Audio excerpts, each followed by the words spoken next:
Prince Harry is likely to miss his grandfather the Duke of Edinburgh's memorial service next month as his legal battle over security in the UK continues. The rebel prince does not feel safe visiting the country without police protection, his representatives told a court on Friday. But the Home Office has turned down his request for security from Scotland Yard, despite the Duke of Sussex's offer to pay for it himself. This decision is now the subject of court proceedings after Harry sued in the hope of getting it overturned. In the meantime, royals expect him to stay at home in Montecito, California, meaning he will likely miss key events this year.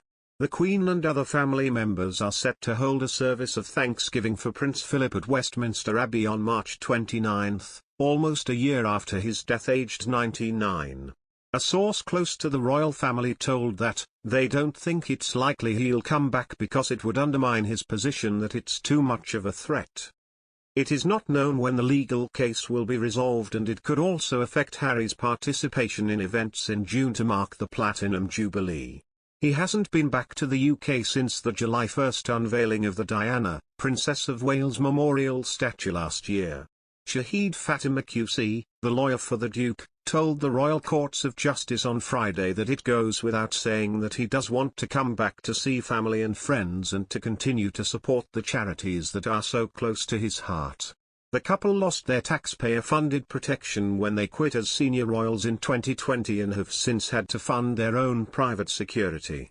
Harry is arguing that his team in the US does not have adequate jurisdiction abroad or access to UK intelligence information which is needed to keep his family safe. He is challenging the February 2020 decision of the Executive Committee for the Protection of Royalty and Public Figures, REVEC, over his security. Shocking announcement that members of the royal family are unsurprisingly concerned at news the Queen has tested positive for COVID-19, according to an expert. Buckingham Palace has confirmed the monarch is experiencing mild cold symptoms but plans to carry on with light royal duties. Royal biographer Robert Jobson, author of William, The Making of a Modern Monarch, has expressed concerns at the Queen's plan to carry on working, but says big royal events including the Duchess of Cambridge's trip to Copenhagen this week would have been cancelled if things were serious. Speaking to the Mirror, he explains, the Queen has been the perfect role model throughout the COVID-19 pandemic.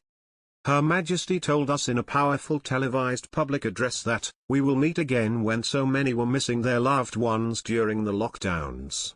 She made sure the public knew she had been fully vaccinated and urged everyone to think about other people and get a jabbed when they were offered one.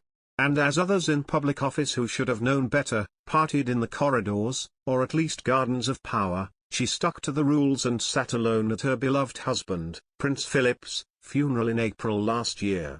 Now, a few weeks shy of her 96th birthday, she has contracted the COVID virus.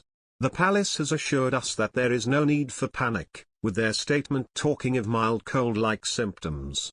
Thankfully, she has a top medical team around her, monitoring constantly. As a rule, the palace do not routinely talk about the Queen's health unless they have something definite to say, and she clears it. This time they have been candid. Robert also believes the Queen's latest health battle will be yet another reminder to Prince Harry of the distance between his new life in the US and his elderly relatives. He adds, I am sure it will focus the mind of Prince Harry too, who was once so close to the Queen.